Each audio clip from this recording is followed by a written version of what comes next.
I call on the distinguished representative of the Islamic Republic of Iran. Bismillah ar-Rahman ar-Rahim.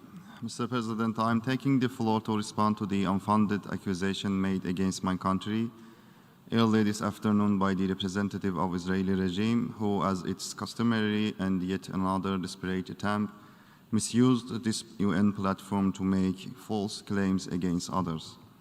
The Islamic Republic of Iran categorically rejects all allegations and baseless accusations leveled against it, which are entirely based on the false flags and fictitious assumptions designed to conceal the Israeli regime's destabilizing, audacious, and malicious policies, as well as terroristic activities in the region, under the guise of Iranophobia.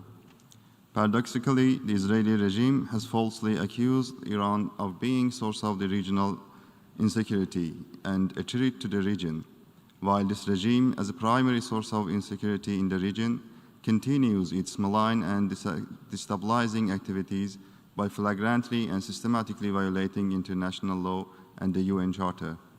The Israeli regime is notorious for its atrocities and apartheid policies against the people of Palestine, by targeting and killing innocent people, including the women and children.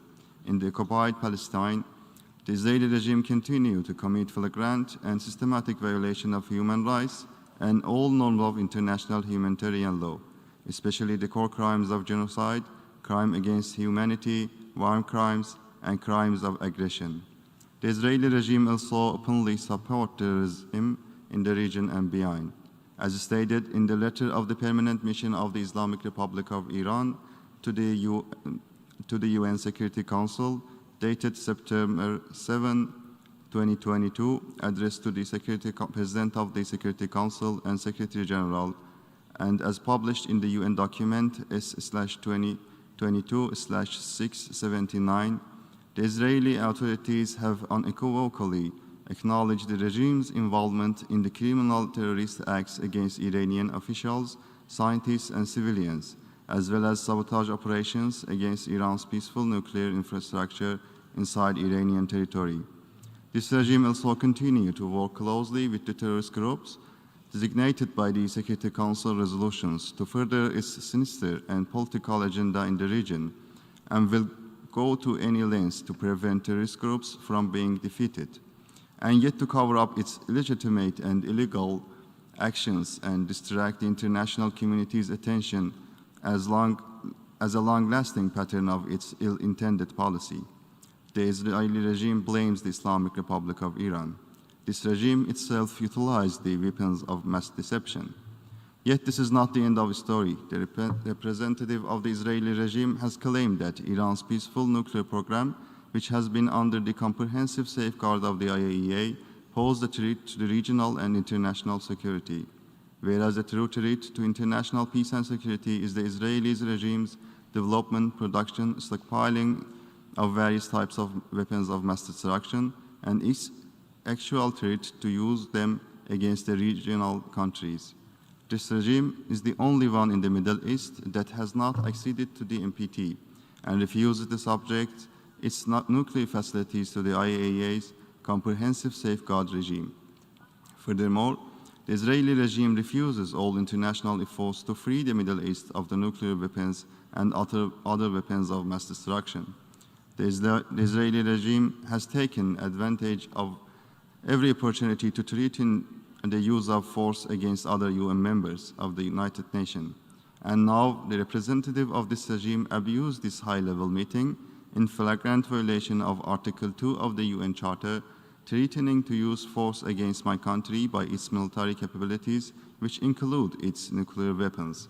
Given the long and dark history of the crimes and malicious activities in the region, the weapons of mass destruction held by this criminal regime, which has no qualms about the publicly threatening other UN members to use force, are true source of the terror, insecurity in the region, and endanger the international peace and security.